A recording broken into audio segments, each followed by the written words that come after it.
내 몸에 피가 다 빠져도 한국의 청년들이 예수 그리스도를 믿고 성결하게 살아서 교도소가 비게 된다면 기쁘게 죽겠습니다라고 매일 기도했던 참 신앙인. 오직 하나님의 영광을 위해 순교 신앙으로 한평생을 산 여기옥 권사. 대기업 총수의 부인, 영락교회 권사, 대한기독교 여자절제회 대표, 대성그룹 명예회장 등 그녀의 귀한 직분 뒤에는 그리스도를 향한 사랑의 실천이 있었다. 여기옥 권사의 삶을 통해 그 위대한 사랑을 만나보자.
사업가의 아내로 절제와 나눔의 어머니로 많은 믿음의 자녀들을 양육하고 사회 정화운동에 앞장섰던 여기옥 권사.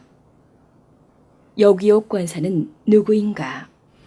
우리 한국의 현모양처의 대표적인 그런 분이시고, 재벌 총수의 부인 정도 되면은 굉장히 좀 호화롭게 이렇게 사는데, 이분은 아주 근검절약하는 그런 생활과 그 실천 운동을 하나의 사회 운동으로 또 기독교 신앙 운동으로 전개해서 그 발전을 시켜 사회에 공헌하셨다는 거.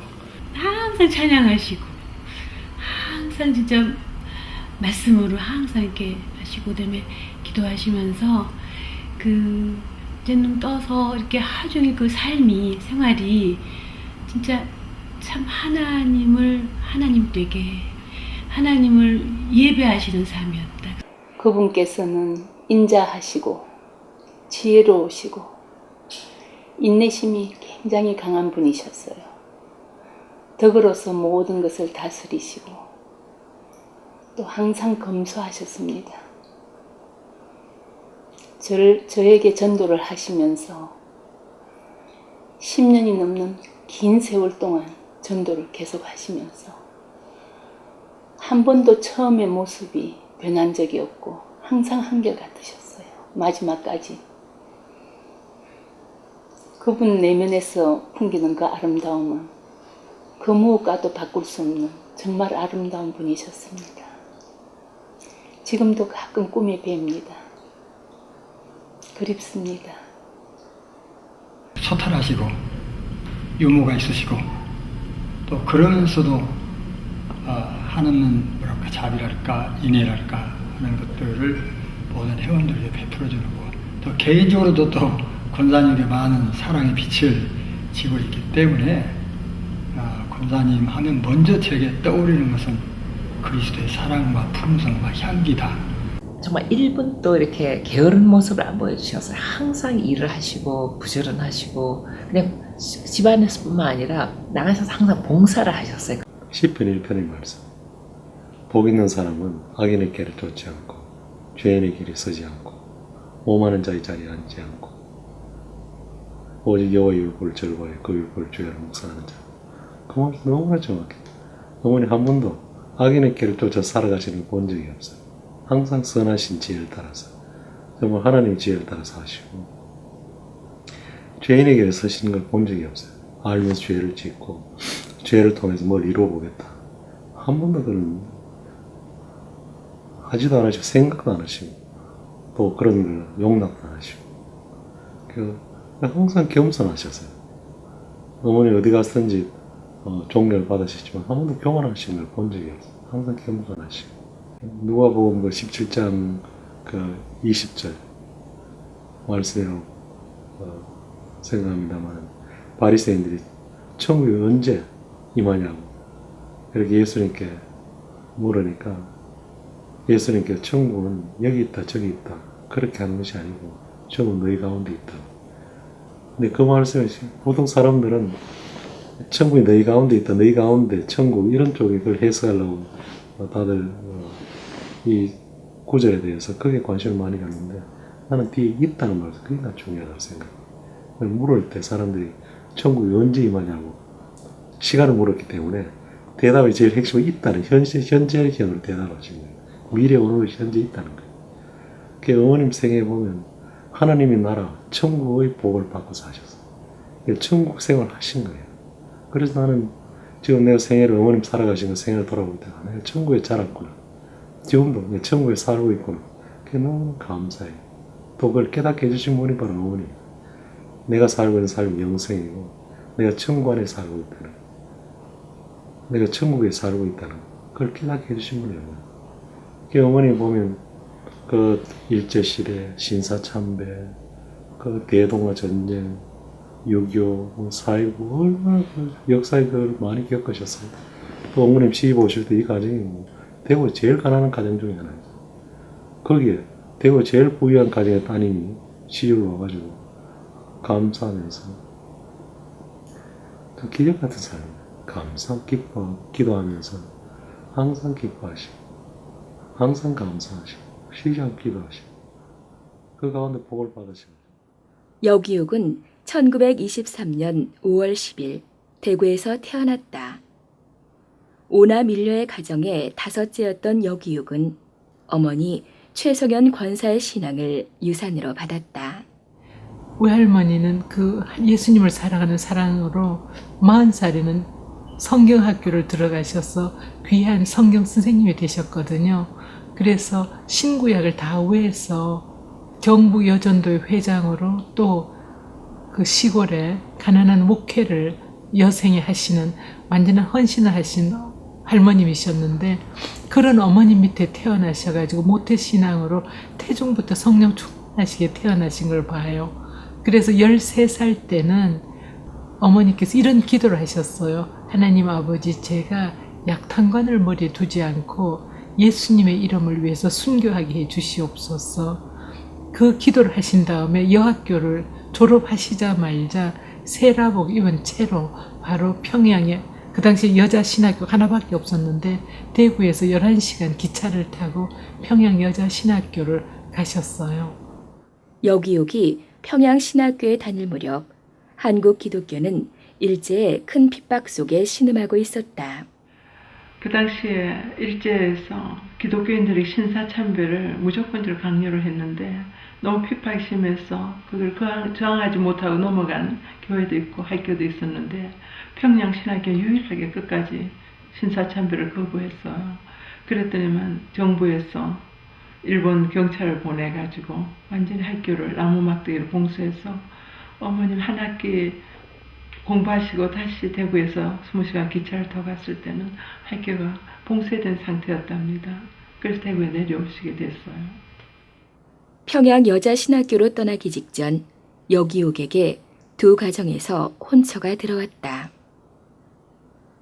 여기옥의 어머니 최성현 권사는 세상적인 기준으로 판단치 않고 기도의 의지에 혼인 상대를 택했다. 내가 딸이 둘이라면 하나는 부잣집에 하나는 인격을 보고 하겠는데 단 하나밖에 없으니 인격을 보아야겠다. 친할머니는 아버지를 통해서 예수님을 전도받고 그 가까운 교회로 찾아 나왔는데 그 교회가 우리 할머니가 선생님으로 계신 교회였고 또 일찍이 남편을 여의고 나서 굉장히 육적으로도 영적으로 쓸쓸할 때 저희 외할머니가 참 친절하게 해주셔서 한 번은 교회가 끝나고 집으로 가시는 길에 형님 우리 집에서 차 한잔 하시고 가시면 어떨까요? 그래서 외할머니가 그 댁을 방문했을 때 그 아버님이 퇴근을 하고 인사를 공손하게 하셨을 때 그 인상이 너무 맑고 참 뭐라 그럴까 외할머니 마음에 좋은 청년으로 마음에 들으셨대요. 근데 얼마 안 있다가 친할머니께서 형님 나이 차이도 있고 가문에 많은 지금 차이가 나지만은 감히 저희 아들에게 따님을 주셨으면 어떨까요? 그 말씀을 하셨을 때 외할머니는 하나님 앞에 우리가 똑같이 평등한데 저 여성이 어떻게 나 같은 부족한 사람인데도 감히 그러냐고 겸손한 마음에서 그 얘기를 하나님 앞에 들을 우리가 인간들이 아니잖아요.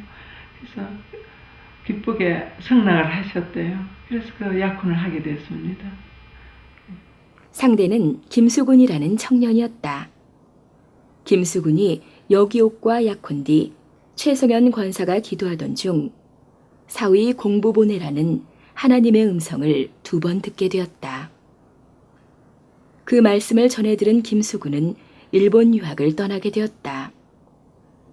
김수군은 일본 동경에서 유학 중 폐치뮨이라는 병을 얻었다. 약이 변변치 않았던 당시로는 사망 선고와 다름없었다. 아가야, 우리가 하나님 앞에서 하나 언약인데 몸이 약하다고 어찌 거절할 수 있겠니? 가서 아들 하나만 낳아라. 그러면 넌 이 세상에서 난 보람이 있을 거야. 응? 네, 어머니. 그래. 너무 못 먹고 공부를 하다가 보니까 폐침륜이 당해서 외동딸, 오남 일녀의 외동딸을 가정에 주기는 참 충격적이었대요. 앞산이 캄캄하게 내려앉는 것 같은 그런 기분이었지만은 하나님 앞에 약속을 했고 또 그 가문 전체를 전도하기 위해서 우리 딸이 이 약속을 지키고 가야 되겠다 싶어서 그 딸을 보내기로 결심하셨답니다.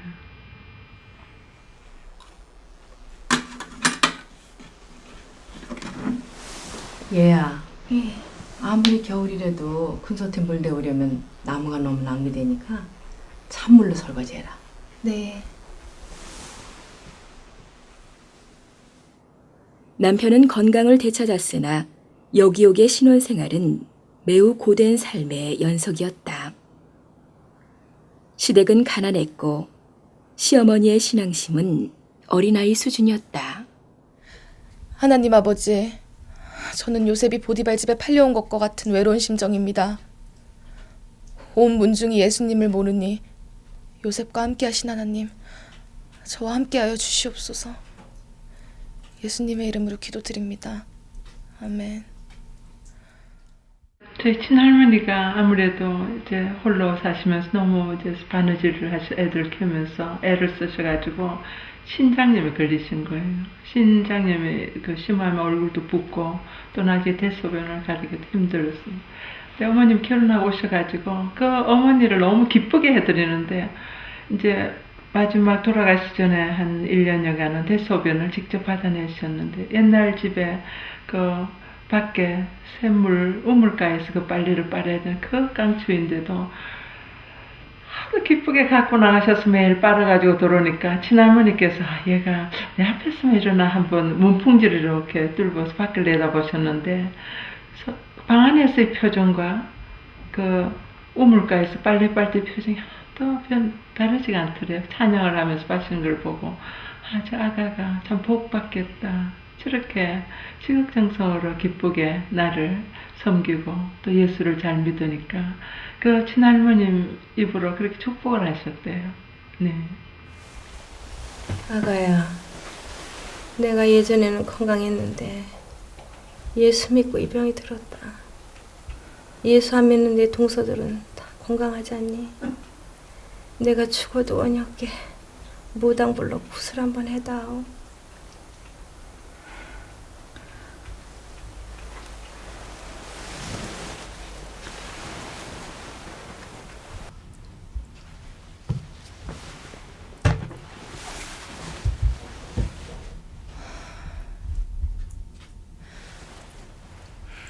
하나님 아버지, 제가 주의 종이 되려다가 시집을 왔는데 어떻게 구슬하겠습니까?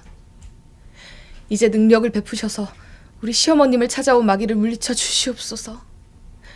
그리고 주님의 큰 영광을 보게 해 주시옵소서.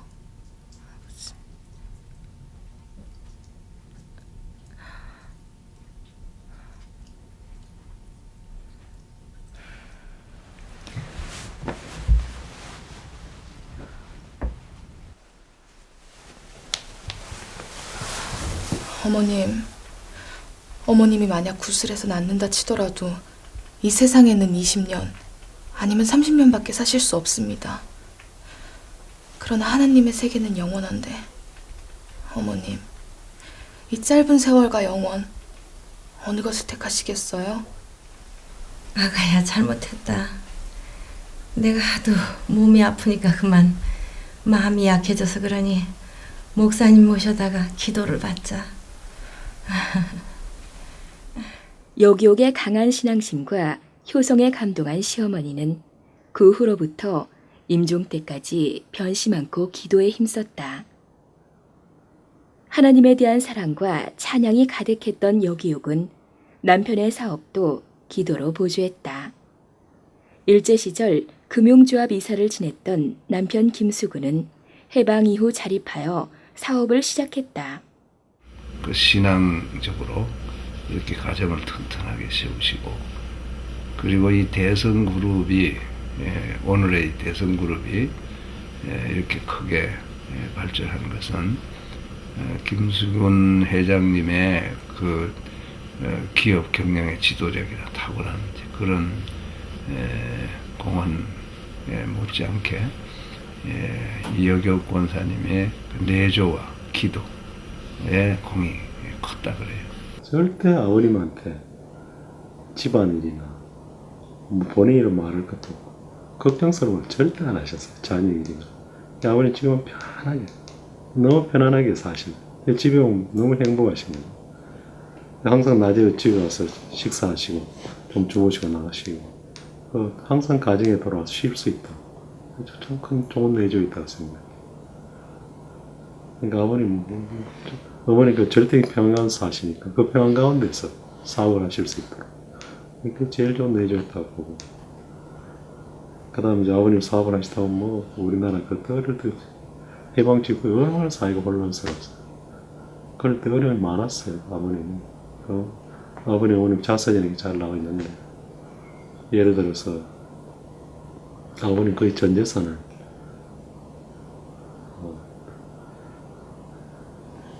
누구한테 사기를 받고, 그것도 집안에 믿을 수밖에 없는 그런 사람에게 이걸 맡겼다가 사기를 당하셨어요. 뭐 충격을 받으시고 아주 굉장히 그 충격을 받으셨어요. 그때 어머님이 아이고 누가 밤에 보직이 들어왔다고 생각하고 잊어버리시라고. 그때는 그 말씀 한마디 일어나셨잖아요. 그 말 한마디 참 중요한 것 같아요.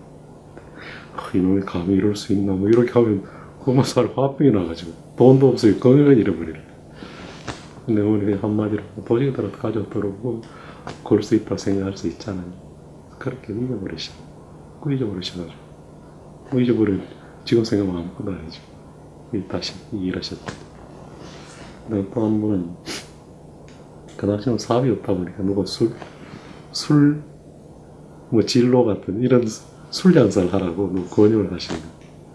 그래서 어머니 마을 당정에 술자.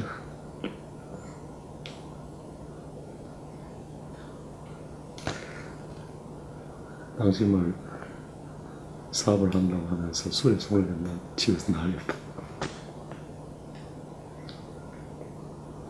케네디 집으로 술을 해가지고 일어섰지만, 그래서 그 집에 비극이 많았잖아요. 근데 아버님이 손을 대지 않고 이 에너지 사업 전념하셔가지고 큰 사업을 일으키셨잖아요. 중간중간에 참 많았어요. 예를 들어서 우리 대성의 이름도 어머님이 지어졌잖아요. 그리고 하여튼 중요한 어떤 결정을 할 때는 아버님, 어머님 의논하셨어요. 어머님은 지혜로우시니까. 우리는 다 말씀 안 하시고 있지만. 요즘 교회에서 보니 얼굴이 많이 안 좋아 보이시던데 무슨 안 좋은 일 있으세요?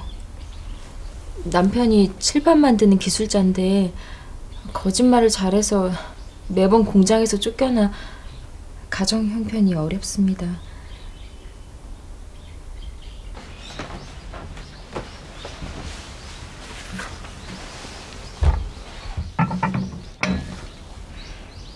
여보, 우리 교회에 공사 열심히 하는 그 젊은 부인 있잖아요. 왜?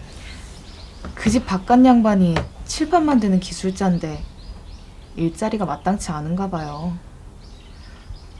우리 칠판 공장 하나 차려서 그 집 도와주면 어떨까요? 그래?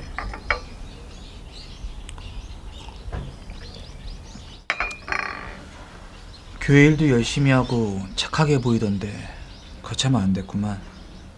일단 내 사무실로 한번 와보라고 해요.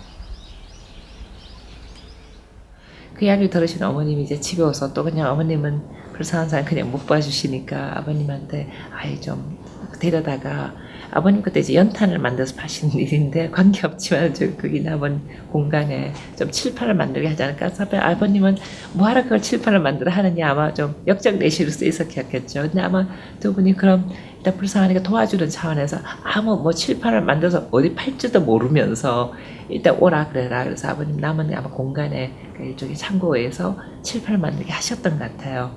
그때 그러고 나서 한참 칠판 잔뜩 쌓아놓고 보니까 6.25가 탁 터져버린 거예요. 그때 그래서 그때 이제 어머니 전 가족이 부산으로 피난을 가셨던 것 같아요.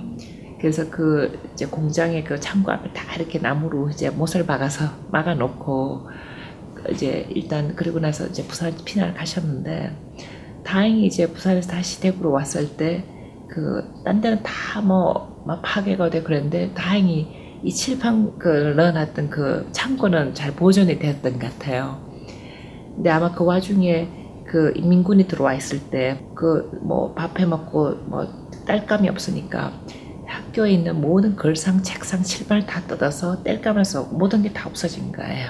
그래서 나중에 이제 우리가 뭐라 그러나 수복되고 나서 학교가 다 이제 개강을 했는데 개학도 하고 근데 학교마다 칠판이 없는 거예요. 전국적으로.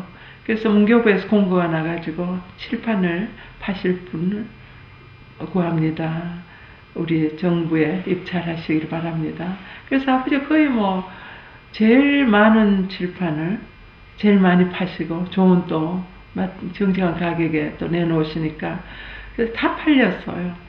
지극히 작은 절 한 명 도운 것이 아버님의 그 큰 대성 그룹을 일으키는 자금이 됐듯이 저희도 뭔가 하나님의 나라 일을 먼저 구하라고 그 작은 공의를 구하려고 했던 것이 결국은 너무나 큰 축복으로 돌아온다는 걸 또 하나의 좋은 해본 증거가 된 것 같아요. 아버님이 이제 무공탈 찍고 있는데 그때 곧 이승만 대통령께서도 그러고 박정희 대통령이 너무 우리나라의 그 6.25 뒤에 살림들이 다 훼손돼가지고 민둥산이 됐어요. 그래서 절대로 이제 더 이상은 나무 벌목하지 마라. 국가적으로 그것을 법적으로 급했어요. 그러고 나니까 자연적으로 연탄에 모든 사람들이 오게 되고 연탄 수요가 기하급수로 늘게 됐어요. 우리는 준비된 상태에서 나라의 보유 바뀌었기 때문에 이제 문경과 강원도의 탄광에서 무궁무진하게 우리나라 탄을 가지고 와서 연탄을 만들어서 공급을 했죠. 믿는 자들은 한 걸음 한 걸음이 하나님의 계획 안에서 인도되기 때문에 우리는 사실은 모를 수 있죠. 그렇지만은 하나님께서 먼저 앞서가시고 동행하시고 호위하시기 때문에 열심히 이제 좋은 아이디어를 가지고 일을 했을 때 그것이 자연스럽게 국가 정책과 맞물려 들어간 거죠. 우리가 뭐 국가에서 연탄을 하시겠어 물어본 적. 사업에 성공한 김수근은 이후 연료 개통으로 그의 사업을 확장하여 프로판가스 공장, 석유 사업, 서울과 대구 도시가스 등을 인수하였다. 그렇게 세워진 대성그룹은 당시 한국 재계서열 10위권 안에 드는 어마어마한 기업으로 급성장했다. 대성그룹의 사업이 왕성하게 성장하고 있던 어느 날 밤, 여기옥의 집에 큰 도둑이 들었다.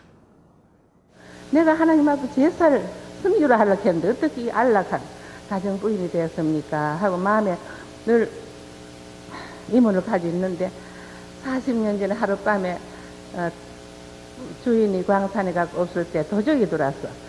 집에 물건을 다 가져갔어요. 그러는데 그 아침에 일어나서 우리 큰아들이 침착해서 어머니 손님이 왔습니다. 도적 왔다 하면 놀랄까봐. 그래 밤중에 무슨 손님 왔니? 다 이러니까 도적이 와서 다 가져가 버렸어요. 그날 밤 우리는 아침에 감사의 기도를 했습니다.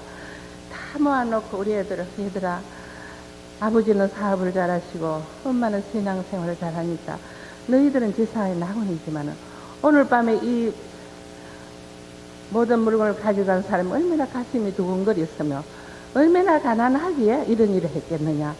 이분들을 구원할 사람은 누구겠느냐 물으니까 어린애들이 새카만 눈들이 지금 모두 하바드 나왔습니다만 그때는 어린애들이지요. 어머니 우리가 그거 했습니다. 그러면 오늘 이런 것보다 어려운 게 많구나 하고 그만 우리 반 마가에 다락방이 되었어요. 감사의 기도가 이제 쏟아지고 있는데 그 옆집에 박 집사님이라고 이분은 믿은 지가 한 7년밖에 안 되는데 자기 생명 감을 들어 사랑하는 부인이 하나 있어요. 이분이 우리 승모가 우리 집에 도저 왔다 소리를 듣고 이거 바가지 양치를 하다가 쫓아오셨어요. 바가지를 놓을 겨를도 없어 바가지 들고 오시다가 얼마나 젊은 분이 그때 제가 30살밖에 안 됐으니까 이 많은 재물 잃어버렸어요. 얼마나 아깝겠나 하고 막 위로하러 왔는데 우리 방에는 마가의 다락방이 되어 있거든요.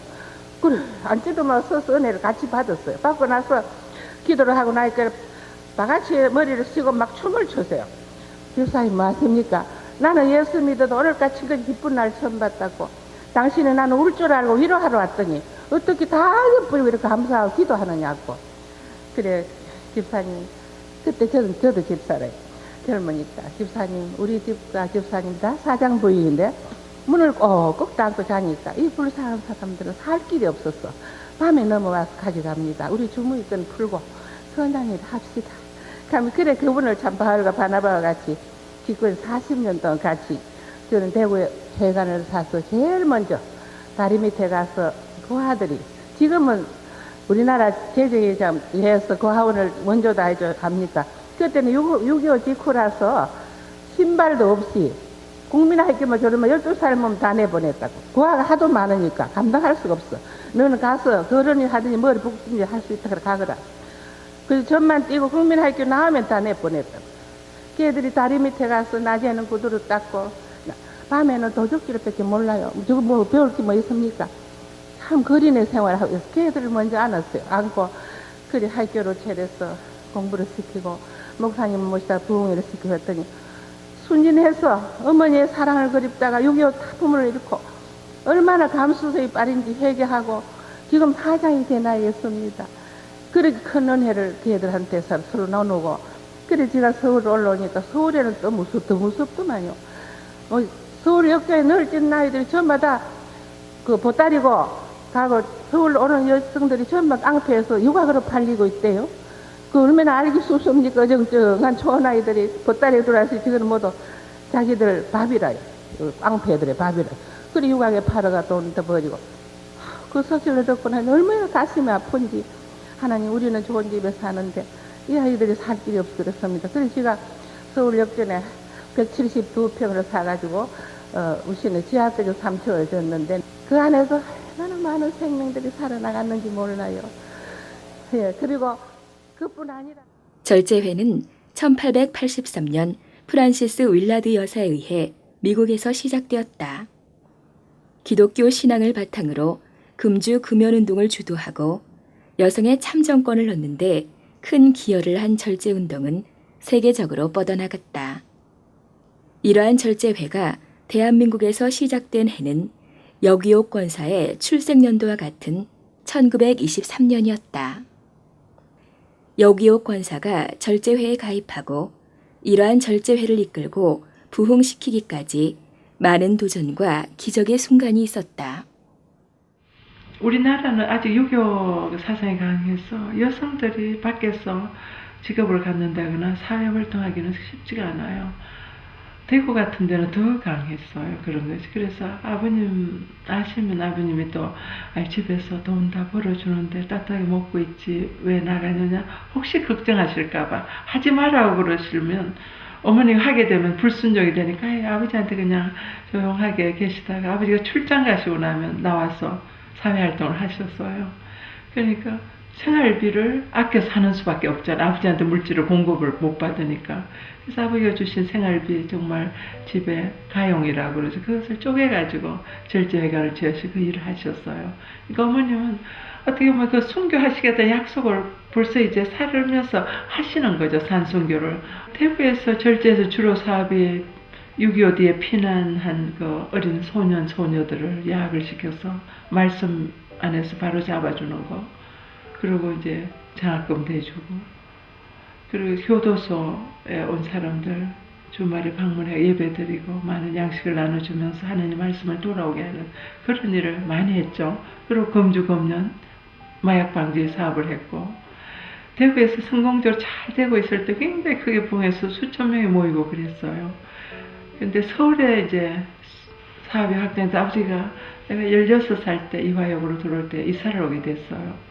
서울 절제 전화가 왔더래요. 권사님 일을 하십니까? 무슨 일인데요? 은도도 박사님 어머니가 절제 이사로 계시다가 돌아가시고 나서 내가 죽고 나면 이 땅을 이제 세문안교 교회에 바친다. 절제회관을 자기 땅이었는데 그러고 돌아가시니까 몇 년 뒤에 은도도 박사님 어머니 요원이니까 이제 절제의 그 활동사를 잘 모르셔가지고 남자니까 세문안교에 그 땅을 기증을 했어요. 그래서 세문안교에서는 그 땅을 팔아 자기들 그 교육비 보태준다는 그런 의도가 있어가지고 절제회관에 있는 모든 것을 이제 스톱시키고 당신들은 방을 구해서 나가라고 그랬어요. 근데 절제 이사님들 회원들이 깜짝 놀란 거죠. 10년 가까이 이상 두선 그 회관을 어떻게 예고 없이 이렇게 클로즈하면서 나가라고 그러냐고 이제 굉장히 아우성 있고 너무 억울하다고 세문안교회하고 재판을 해야 되겠다고 그런 얘기를 하더래요. 그래서 어머님이 밤새 기도하셨대요. 어떻게 하나님의 일을 하는 사람이 교회하고 재판을 하느냐고 우리가 헌금 다 해야 되는데 그래서 그렇지만 이제 그걸 어머니가 우리가 맡아서 이제 회관 땅 부지를 사고 회관을 짓자고로 너무나 엄청난 일이고 그 십자가를 져야 되니까 밤새 이렇게 영적 씨름을 하시다가 만약 내가 그만두면 그 예수님께 욕이 되잖아요. 교회하고 이제 잔치가 하니까 안 믿는 자들이 뒤에서 얼마나 예수님을 조롱할까. 그래서 어머니가 내가 그 얘기를 하니까 눈물이 나는데 이 십자가를 져야지 하나님께 영광이 된다. 그래서 그 밤에 어머님이 그 결심을 하셨대요. 나가셔서 여러분 우리가 누가 10년 동안 무료로 회관을 쓰게 해서 얼마나 고마웠냐고. 그것만으로 감사하지 왜 교회에 바치려고 그런 거를 우리가 재판하려고 그러지 말자. 이제부터 우리가 절약해가지고 정말 한 평을 주서 한 평, 두 평 그래 사가지고 하자고. 그 결심해서 교회를 그대로 돌려드렸어요. 그렇지만 땅값이 비싸고 그러니까 그 땅을 이제 사실 때 어머니께서 참 큰 고통을 겪으셨죠. 우리는 그 어머니 그 하실 동안에 정말 계란 하나를 입에 못 넣을 만큼 어머니가 집에 건박하게 사셨어요. 그 여성의 집을 주는 게 참 힘들잖아요. 왜냐하면 건축업자 돈을 달라고 주고 나면 중간에서 부정기관 사람 돈을 갖고 달아나.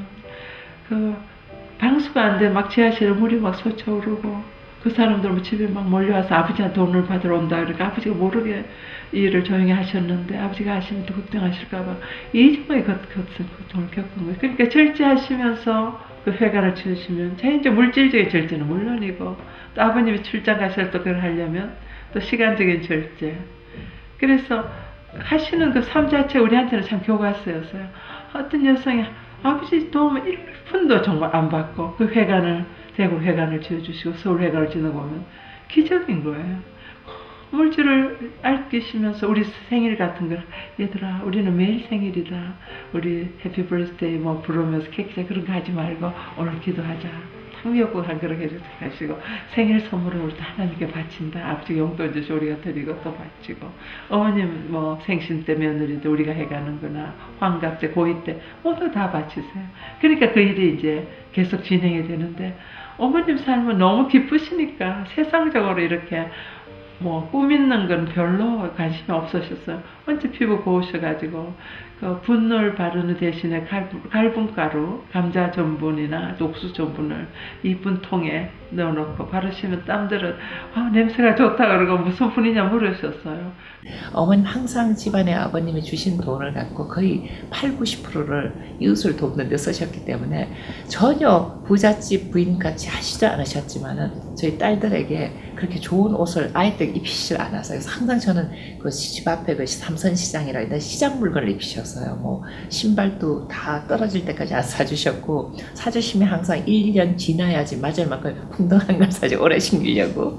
그리고 옷도 항상 그 시장 물건스러운 옷을 입히고. 그래서 저는 어릴 때 그게 너무너무 불만이었어요. 한이 졌어요. 그래서 제가 그래서 요새 패션 비즈니스 하나 봐요.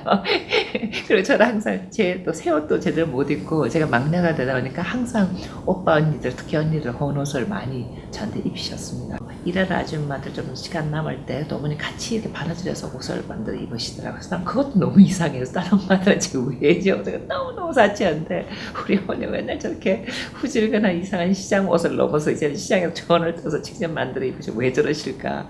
근데 제일 제 창피했던 어머님 수영복. 어머님이 이제 수영을 참 좋아하셨는데 막 정말 이렇게 정말 흥부 수영복처럼 막 꼬매서 입고 다니시더라고요. 그래서 저것만은 안 된다. 그래서 뭐 내부에서 몰라도 수영복까지 꼬매서 이 딸들이 얼마나 요거도 그것도 패션한 딸이 얼마나 엄마를 못 모셨으면 어머님이 꼬매 입는 수영복 입고 이 사람들 보내고 수영하는데 도저히 이건 있을 수 없다. 진짜 저희가 생각지도 못한 것들을 막 재활용하시잖아요. 언니들 막 편지 편지 봉투를 뒤집어서 거꾸로 다시 막 만드셔갖고 그 편지 봉투 하나도 버리지 않으시고 아껴갖고 다시 활용하시고. 김승훈 회장님이 이제 입다가 버리신 낡은 것 그런 것을 평생에 받아 입으시고 사셨다고 그래요.